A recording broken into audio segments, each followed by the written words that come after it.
తెలంగాణ రాష్ట్రం నేడు అన్ని రంగాల్లో దేశానికి ఆదర్శంగా నిలుస్తూ అభివృద్ధి పదంలో ముందుకు సాగుతోందని రాష్ట్ర వైద్య ఆరోగ్య శాఖ మంత్రి దామోదర్ రాజనరసింహ పేర్కొన్నారు. రాష్ట్ర అభివృద్ధి సంక్షేమ కార్యక్రమాల్లో ప్రతి ఒక్కరూ భాగస్వాములు కావాలని ఆయన పిలుపునిచ్చారు. తెలంగాణ రాష్ట్ర అవతరణ దినోత్సవ వేడుకలు మంగళవారం జిల్లా కేంద్రంలోని పోలీస్ పరేడ్ గ్రౌండ్ లో ఘనంగా నిర్వహించారు. ఈ కార్యక్రమానికి ముఖ్య అతిథిగా హాజరైన మంత్రి దామోదర్ రాజనరసింహ జాతీయ పతాకాన్ని ఆవిష్కరించి పోలీసులు గౌరవవందనం స్వీకరించారు. అనంతరం రాష్ట్ర ప్రభుత్వం అమలు చేస్తున్న సంక్షేమ అభివృద్ధి కార్యక్రమాలు, జిల్లాలో సాధించిన ప్రగతిని వివరిస్తూ ప్రజలను ఉద్దేశించి ప్రసంగించారు.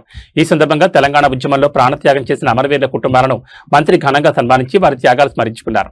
తెలంగాణ రాష్ట్ర సాధన కోసం అమరవీరులు చేసిన త్యాగాలు చిరస్మరణీయమని, వారి ఆశయాల సాధనే వారికి నిజమైన నివాళి అని పేర్కొన్నారు. విద్యార్థులు ప్రదర్శించిన సాంస్కృతిక కార్యక్రమాలు ప్రేక్షకులను ఆకట్టుకున్నాయి. ప్రదర్శనలు ఇచ్చిన విద్యార్థులకు మంత్రి ప్రశంసా పత్రాలు అందజేసి అభినందించారు. వివిధ ప్రభుత్వ శాఖల ఆధ్వర్యంలో ఏర్పాటు చేసిన ప్రదర్శన స్టాళ్లను సందర్శించి ఆయా శాఖల కార్యక్రమాలు, సేవలపై వివరాలు తెలుసుకున్నారు. అనంతరం నలుగురు దృష్టిలోపం కలిగిన విద్యార్థులకు ల్యాప్టాప్లను పంపిణీ చేశారు. 768 స్వయం సహాయక సంఘాలకు బ్యాంకు లింకేజ్ రుణాల కింద 69.19 కోట్ల విలువైన చెక్కులను అందజేశారు. అలాగే ట్రాన్స్జెండర్లకు గుర్తింపు కార్డులను పంపిణీ చేశారు. పీఎం శ్రీ పాఠశాలలో నిర్వహించిన వేసవి శిబిరాల్లో విశిష్ట సేవలు అందించిన ప్రధాన ఉపాధ్యాయులను ఘనంగా సన్మానించారు. అంతకుముందు ఐబీ వద్ద గల తెలంగాణ అమరవీరుల స్మారక స్తూపం వద్ద మంత్రి దామోదర్ రాజనరసింహ, ప్రజాప్రతినిధులు, జిల్లా కలెక్టర్ ప్రతీక్ జైన్, జిల్లా ఎస్పీ పరితోష్ పంకజ్ తదితరులు పూలమాలలు వేసి ఘనంగా నివాళులర్పించారు. ఈ కార్యక్రమంలో TG IIC chairperson Nirmala Jaggareddy, జిల్లా కలెక్టర్ ప్రతీక్ జైన్, జిల్లా ఎస్పీ పరితోష్ పంకజ్, అదనపు కలెక్టర్లు సంగీత, పాండు, జిల్లా గ్రంథాలయ సంస్థ చైర్మన్ అంజయ్య, మున్సిపల్ చైర్పర్సన్ వనిత సంతోష్, కౌన్సిలర్లు, ఇతర ప్రజాప్రతినిధులు, జిల్లా అధికారులు, పోలీసు అధికారులు, ఉద్యోగులు, విద్యార్థులు, ప్రజలు పెద్ద సంఖ్యలో పాల్గొన్నారు.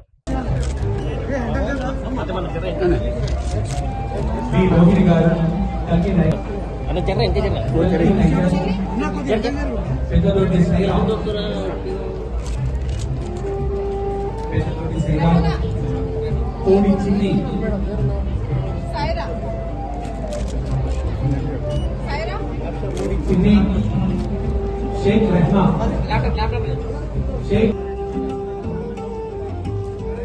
जी गायत्री सन ऑफ मधुसूदन 9 కోట్ల 19 లక్షల కేజీ రుణాలను అందజేయడం జరుగుతుంది. జిల్లా మహిళా Telangana pollution control board select చేయడం జరిగింది. వారి కూడా అన్న మీరు అందరికీ అనుకోకుండా ప్లీజ్ అన్నీ అందుకే చెప్తున్నాను.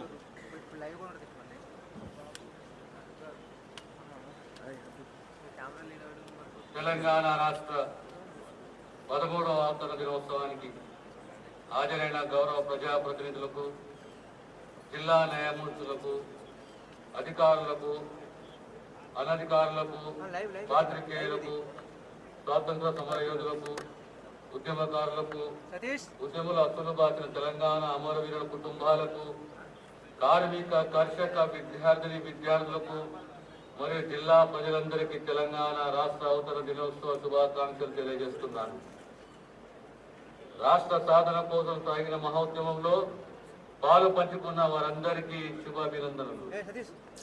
తెలంగాణ కోసం ప్రాణత్యాగం చేసిన అమరవీరులందరికీ ఘన నివాళులు.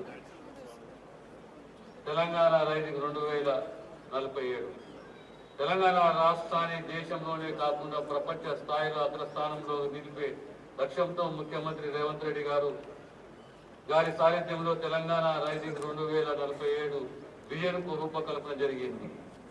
ఆర్థిక, సామాజిక, పరిపాలనా రంగాల్లో ఆదర్శవంతమైన లక్ష్యాలతో ఈ విజన్ డాక్యుమెంట్ రూపొందించబడింది. పేదల సంక్షేమం, సమగ్ర విధానాల రూపకల్పన, ప్రపంచ స్థాయి మౌలిక వసతులు అభివృద్ధి, పారదర్శకమైన జవాబుదారీతనంతో కూడిన సుపరిపాలన తెలంగాణ రైజింగ్ 2047 లక్ష్యాలు. తెలంగాణ సమగ్రాభివృద్ధికి ఇప్పటికే పలు కీలక విధానాలు ప్రభుత్వం సిద్ధం చేసింది. Welfare and social justice policy, green energy policy, infrastructure and development policy, tourism పాలసీలను సిద్ధం చేసింది. తెలంగాణ రైజింగ్ 2047 విజన్ డాక్యుమెంట్ భవిష్యత్ తెలంగాణకు ఒక భగవద్గీత వంటిది. ఇది కేవలం ఒక ప్రణాళిక కాదు, తెలంగాణ రూపురేఖలను మార్చే అభివృద్ధి బ్లూప్రింట్. విద్యారంగం ప్రభుత్వ పాఠశాలల బలోపేతానికి ప్రత్యేక ప్రాధాన్యం ఇస్తున్నాము.